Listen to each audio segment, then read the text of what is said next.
This episode of the Math Together show is brought to you by Exemplars, rich and engaging K-12 math performance tasks.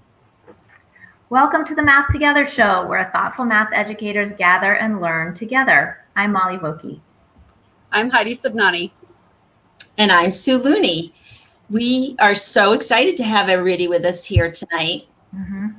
Yes, thank you for joining us for this episode of the Math Together show. Things are going to be a little bit different. We're really excited about that.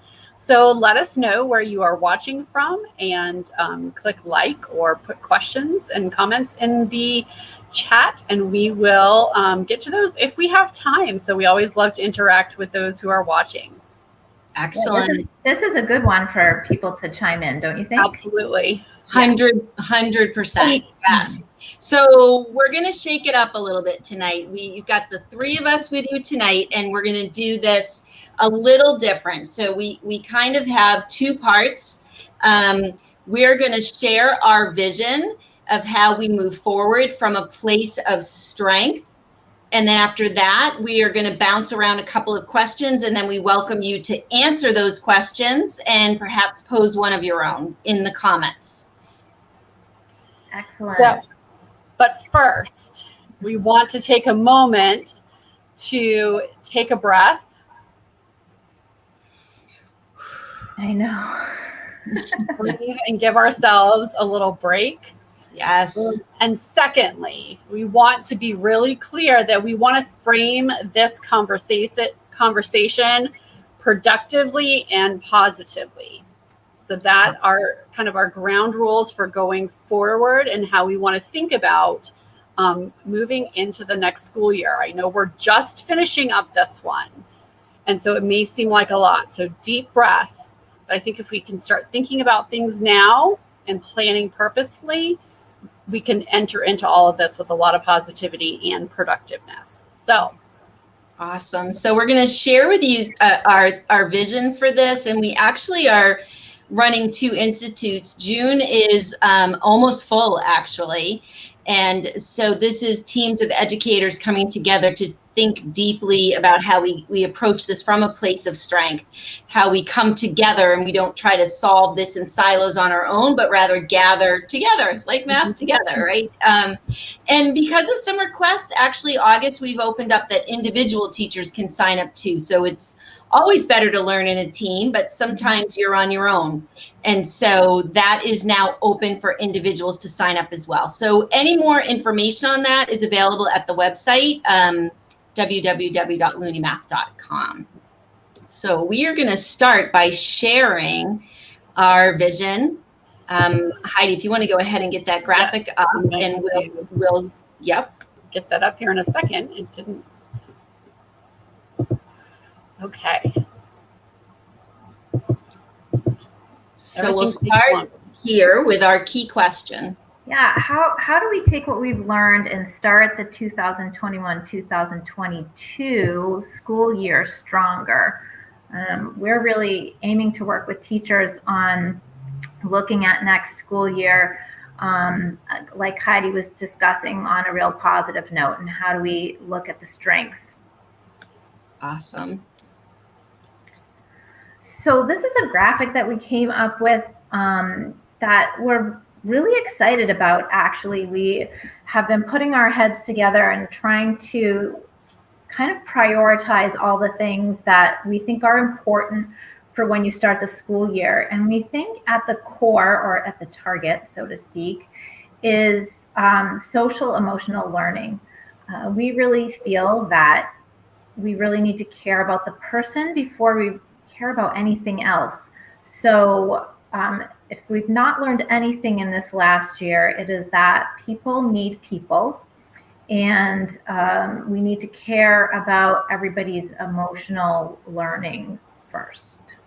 Yeah, and just sort of the relational aspect, right? Yeah, sure. How do we focus our classrooms on making those connections and those relationships with our learners? Because we know when our students feel safe and they feel cared for, they're willing to take risks, and their learning is going to increase. So we need to acknowledge that we've come through something pretty significant. We need to celebrate that we've made it and just really continue that conversation and those practices. Right. Students need to know that you're there for them.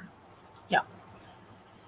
And so as we get into that next piece, we're looking at how equity and mindset and beliefs, we're wanting to make sure that those are really two lenses or two filters through which we make decisions about how we provide emotional and social learning for students, and about how we provide content learning for students.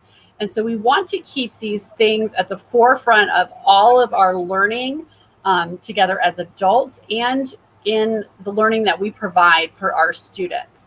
Our mindset and our belief as educators really impact our students, and we need to have opportunities where students can work through some of their mindsets and beliefs about themselves as mathematicians, about their place in the classroom or their place in society. In addition to the pandemic that we have gone through, and some of it, in different parts of the world, they are still going through this at a lot more severity than we are right now here in the US.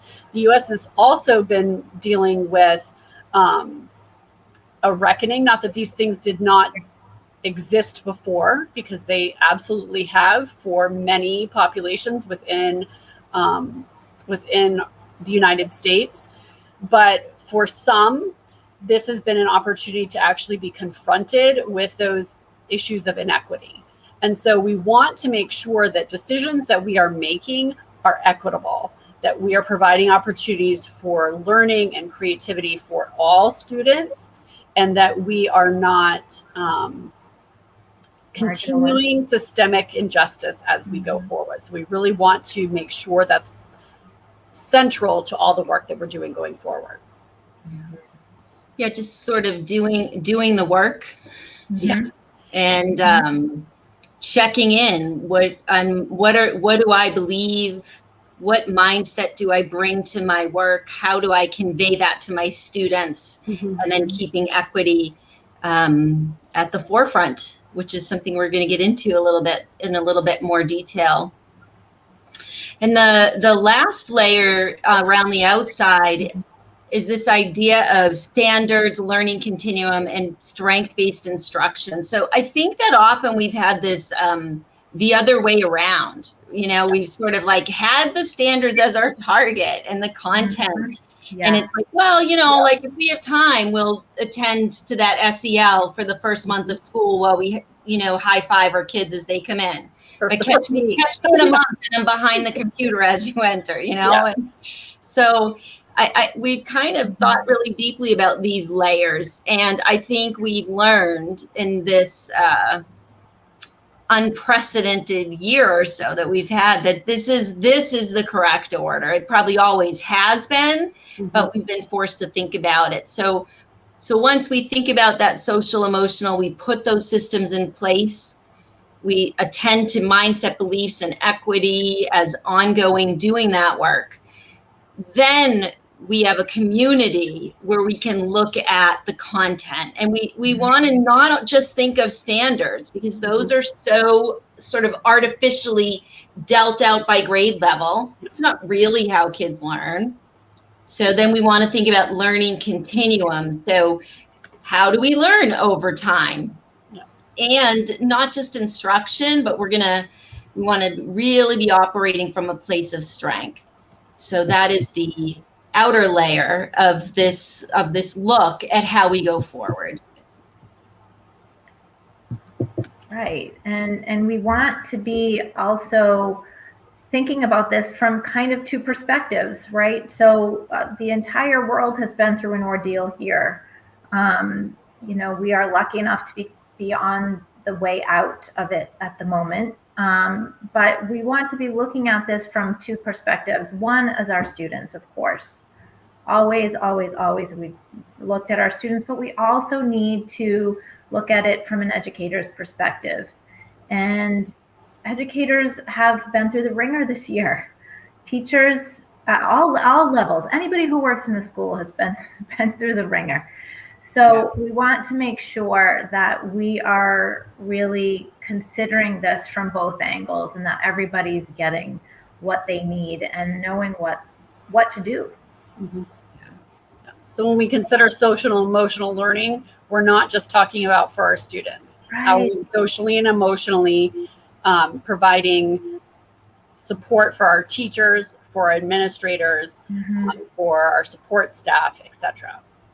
I think this has been one of the ongoing themes that has come up. You know, so much of what we're talking about now has been a kind of a revelation of all of the shows that we've had over the past year. And I feel like there's been those themes, and that's definitely one of them. Mm-hmm. Yeah. So we've got a visual that shows sort of this all put together with those two lenses that I think we're going to take a moment to show you how we think about those three layers through those two lenses. And then we together go on this journey. And as Heidi started the conversation, positively and proactively. Mm-hmm. So we'll wait a sec for that to come up. And what we're going to do is just remind, here we go. So if you think about the things that we just said, it's almost like putting on a new pair of glasses, which bring everything into focus more clearly. And the things that are in those lenses are bridged together by our own belief about learning and about each other. Yeah. I think really building that classroom community is just absolutely key. Mm-hmm. And I don't think we can attend to the instruction if we ignore those other components. I think everything needs to see through that. Mm-hmm. So we're going to delve into each of those three topics. So on the 3-day institute, each day is one of those layers of the bullseye. We're going to start at that core and make our way out and help educators come together. So we hope if that's of interest to you and if you think that would be helpful to you, that you'll check that out. So we're going to move into our second part, which is us gathering some of our thoughts about this year and reflecting. I think as here in Massachusetts, things are about to completely open up. And as the country has been opening up, there's a lot of reflection. There's a lot of getting together with friends and talking about like, what did we learn and what did we do? So we thought it'd be interesting to throw some questions out there, and feel free to put your thoughts into the comment. So I'm going to get us started. Are we ready? Yep. So we're going to do like a little panel. So we know each other's questions, but we have not discussed this. And that was the rule. So this is my question. If you could change one thing about education, what would that be? What would that one thing be? It can be crazy, big or small. And feel free to add anyone that's tuning in the comments. Who wants to get us started? I mean, I will. So Heidi doesn't say the same thing as me. Yeah. Right. Well, we can do a me too. The first thing that came to mind is assessment. I would really like to change the view of assessment. See, I knew that would be a popular answer. I really don't think that we need so much state testing. I don't know what the solution is to that. I've always I've always kind of agreed that we need some state testing, but it's so much pressure. And after this last year, it's really just made it seem completely unnecessary. I don't know what the solution is, but I really would like in classrooms for the idea of assessment to also change. You know, we've talked a few times about assessment meaning to sit by, and that's what it should be. When you're sitting by someone and assessing them, it's not about the grade. It's not about whether or not you know this or that. It's, do you understand, and how can I help you get further in your learning so your understanding is deeper and stronger. Mm-hmm. So I would love for that to transcend into classrooms, and in particular, middle school and high school classrooms, because I think it's much harder for teachers to be thinking in that way at that level where grades are such a big focus. Mm-hmm. All Yeah, right. and to kind of build on that, I would say I was in a classroom a day or so ago and was sitting with a teacher who had like a kind of a chart of the learning that her students had been doing over a particular topic. And like she knew exactly where they were and what they were doing. And then had this, oh, but I have the state test. I'm so good. And I was like, all of that learning and all of the knowledge she has about her students is right there in front of her. But we have this other thing that is going to inform or influence her opinion of herself and how her students have done this year versus really looking at like their growth over time with this particular topic she was looking at. And I know that, you know, there's big data and there's small classroom data, but in thinking about how we get at the real learning, I'm going to need to on Molly's answer. So we planned this well, except that we didn't, right? I shouldn't say, or we fell into this. So I would go like really radical and say I would like to eliminate grading. I don't think we are serving any purpose. I'm talking about the grading that is A, B, C, D, F. And I'm going to tell you a story that was shared with me about a first grade child that said to his teacher, if I bring these grades home, my parents won't forgive me. So I think that grading is to die. We need to be done with grading our students. It is a societal issue. Parents and families are used to this structure of lining kids up, who's getting the A, and just evaluating, you know, in a particular fixed way. So I think it's time for the grades to die. But what I think is hard is, okay, well, then what do we do? And kind of the things you two were both talking about. So feedback, we know from the research that feedback makes a huge impact on learning, but it's got to be the right kind of feedback. So what the feedback has to be is feedback on what I know and where I go next. And it needs to be given to the student. So we need to start getting involved in these feedback loops, and we need to spend time understanding how we deliver that feedback. So I would go completely radical and just I think grades have outlived their purpose. Mm-hmm.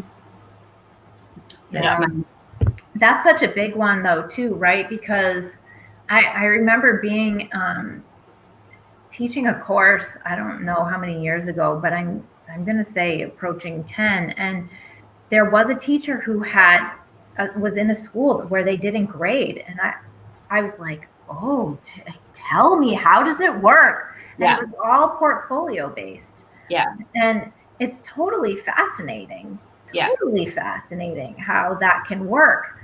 I do struggle with the idea of that at the middle school and high school level, because I think it's such a foreign idea. And as you said, the traditional grading is just so ingrained in everyone's head that I would love to see how that could be done. Yeah. My first teaching job was in a school that was part of the Coalition for Essential Schools that was overseen by this philosophy from Ted Sizer out of Brown University. And we gave no grades, K-12, and we gave feedback. And they were narratives, and we wrote them, and it was okay. It was okay. It was totally doable. So anyways, we're going to dare to dream and be bold. Yes. So mine is, do I get to answer your question? Oh, didn't you answer? I jumped into Molly's with the me too. Oh, I'm so sorry. I thought that was your answer. No. So my answer is, I want more flexibility. And what I mean by that is I want flexibility in how and when kids go to school. I don't know how many teenagers love being at school at 7:30 in the morning. Oh, most of them love it. Yeah, it's not the best time for them to learn. I want flexible classroom spaces. I want as much outdoor classroom space as humanly possible. I want it built into all schools. I want recess through high school. I want, and like that flexibility of, I don't want kids to be in a grade. If I had the whole thing, the one thing, I don't want them to be in a grade. I want them to go at a progression at the time that works for them and is flexible for them and for families as well, right? So we have this idea of, as a family, I need flexibility in order of when and how my kids interact with the school environment. I think particularly in the United States, we have gotten this idea that, schools, elementary schools start at 8:30 and you're done by 3, and most parents don't have that schedule, right? And then we're paying for additional before and after care, or we have this idea, flexibility for adults too, right? So like maybe I want to, if nothing else, even outside of education, we have learned that so many jobs can be done in other places other than a building and an office in a cubicle. Like we have these opportunities for flexibility that we're not building in. Flexibility in how and when I study subjects. And then I get to choose as a student to incorporate art and music more into what I am doing, and drama and all of these active things that that were lost in some sense over time because they've just been forced out by the important subjects that are testable. And so we've lost that.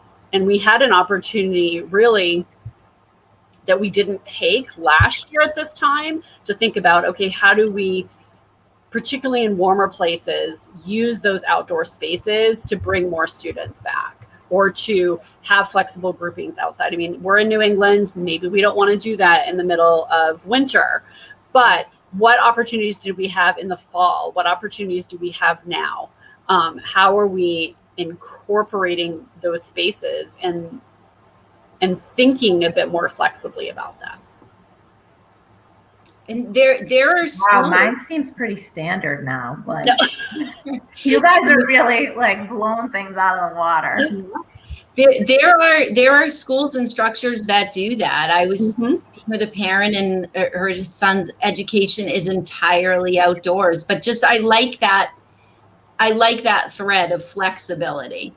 Right. For schedules, for where we learn, for what we learn, right? And so we know engagement follows when people have choice. Yeah. I mean, and it may not be like, you may not want to be outside all the time in New York City. Like that may not be a reasonable thing, but could we have done some things? If we can have restaurants in parking lots, if we can provide spaces for business outside right now, why can't we do that for kids? Yeah, we could. All right, we need to move. Yeah, let's do it. That was great. So this is my question. What practices that developed as a result of COVID would you want to keep in place and why? All right, well, I'll start because you just had yours, Heidi. Mine were twofold, and they're both very different. I want to, but they're also related. It's this idea of connections. I want the relational connections that I saw foster during this time to continue. I put it under this umbrella of empathetic listening. So I feel that happened. I feel that teachers have leaned on each other and held each other up. And I think classrooms feel like communities and families feel they're a part of it. And I feel that came from real deep concern for one another. Like, whoa, I see you and I hear you and I'm going to stand next to you. And I would like to see that continue. And unlike some of our big, bold dreams, like let's just stop grading, which I still think can happen. And then the other piece of connection is the technology. I love the use of video as a means to connect. So if I can't, as somebody that comes from the outside into a school, if I can't meet with you, can I send you a video as a follow-up? Can we meet over Zoom flexibly at a later time? Can I leave sub-plans as a quick video message and send it in? So I want to leverage technology and specifically video messaging as a means of connection. So those are my two: empathetic listening and technology. I'm gonna say on the technology, me too, because I really felt that some, and this is mostly as a parent, but I did see it working with my kids too. I really felt that being able to have parent-teacher conferences was a lot easier because we have this quick way that we can do it, and I don't have to be rushing from work to get there or anything. And that was always possible, but no one ever did it. So I'm a me too on that, because I felt that was, I met with a lot of teachers this year of my kids' teachers, and I thought that it was really effective. Well, and it is more accessible to everybody. So when you consider, so a parent who is coming from work, like, parent teacher conferences are like, we as educators sometimes take a half day in order to accommodate that, but like that's not really, like, it's not reasonable necessarily for me to get off work and drive to where you are, particularly in New England, Boston traffic, and then and be at a parent teacher conference and turn around and do that. But if I can schedule a 10-minute Zoom with you that I can do on a lunch break or in between a meeting, but also think about some of our communities that we could bring in to technologies, or with technology, bring into the educational space. So I saw one example of a teacher who brought in her mother, who does Rangoli drawings, as a way to teach that to her students, because they were looking at that like art and math connection. Like, how amazing is that? Like, we have these opportunities to reach out to the world. We have the opportunity to bring in grandparents who maybe are not mobile, but who can access technology, or people who, may have a physical handicap that prevents them from coming out. Or we have those accessibility elements that I hope we don't forget when those of us who do have the access or ability to go somewhere, that we don't leave that population out as well. Was that going to be your answer, or you? It was like that accessibility piece. It's just, and it is the technology. I think as educators, we've learned so many pieces of technology, and some of them we can let go.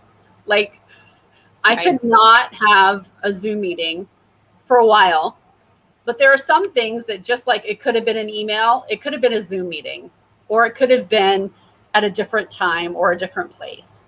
It doesn't have to be always in person. It's lovely to have that, but having the technology piece as a bridge to accessibility, I think, is really important. And think about our students learning with technology. We have 5-year-olds and 6-year-olds getting on Zoom and working with that technology, and that's a life skill that they now have, whether or not they use it again right away, but it's something that they adapted to and they learned that allows them to connect with other people. Yeah, I was, because my kids are in high school, I did definitely had witnessed times where, I'm going back to the feedback thing, Sue, that you were talking about for the last question. And I did witness my kids getting like individual feedback during Google Meets.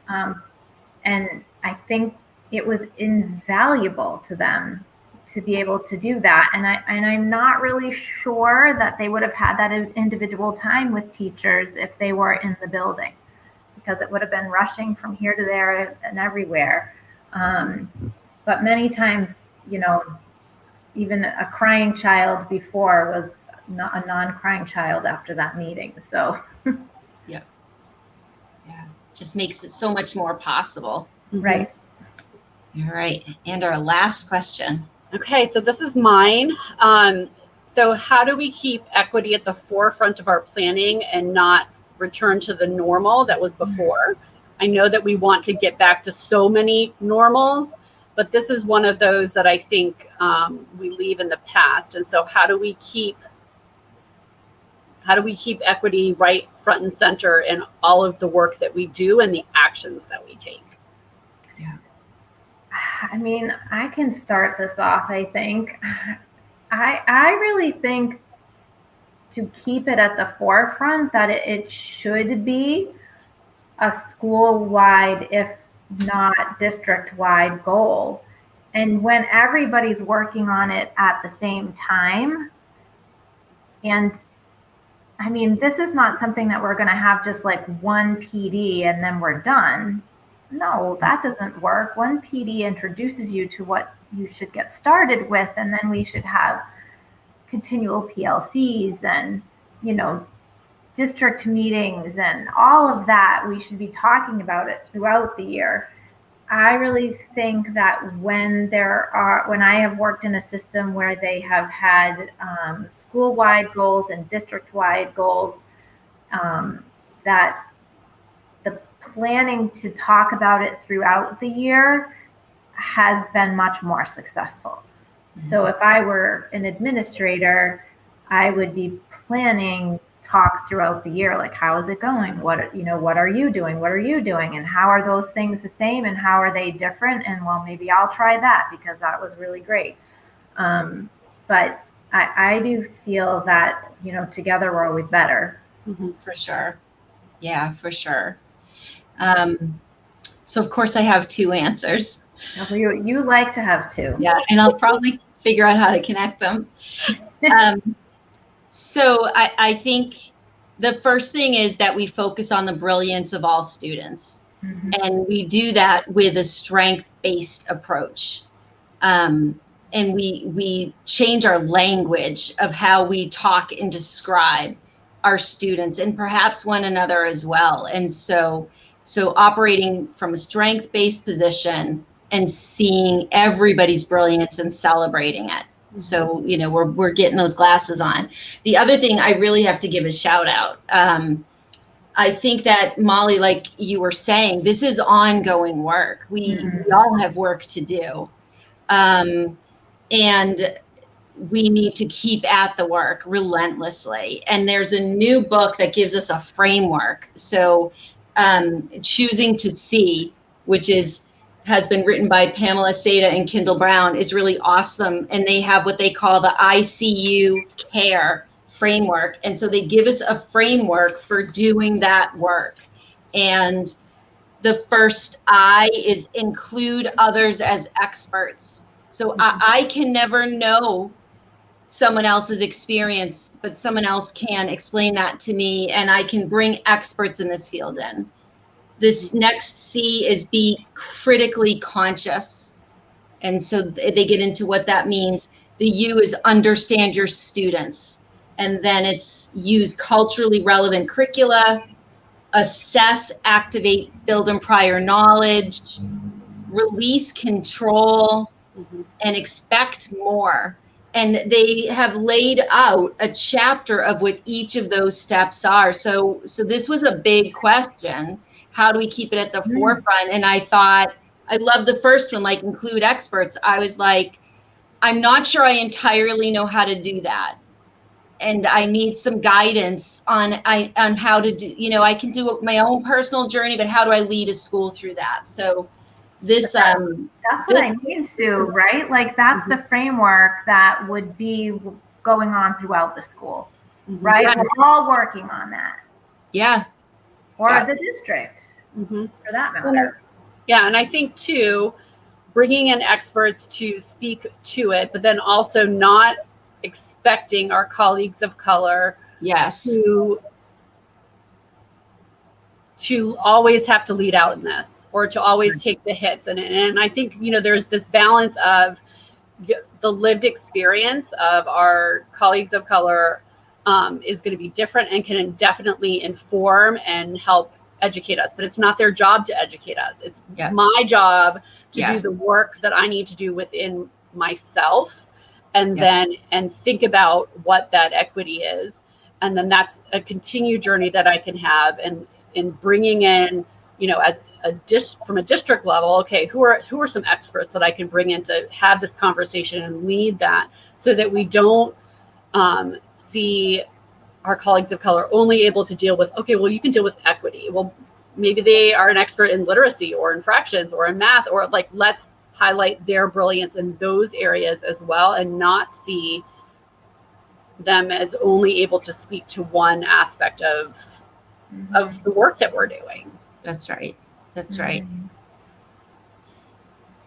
Was that your thought about how to keep it at the forefront, Heidi? Yes, I know. I like jump on the end there.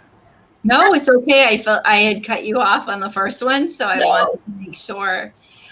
So we are curious, and even people that have not been watching live, we monitor comments on this. So we're curious your responses to each of these questions. And I think as we wind up our school year, we can dare to dream and take forward what we've learned from a place of strength. Yeah, for sure.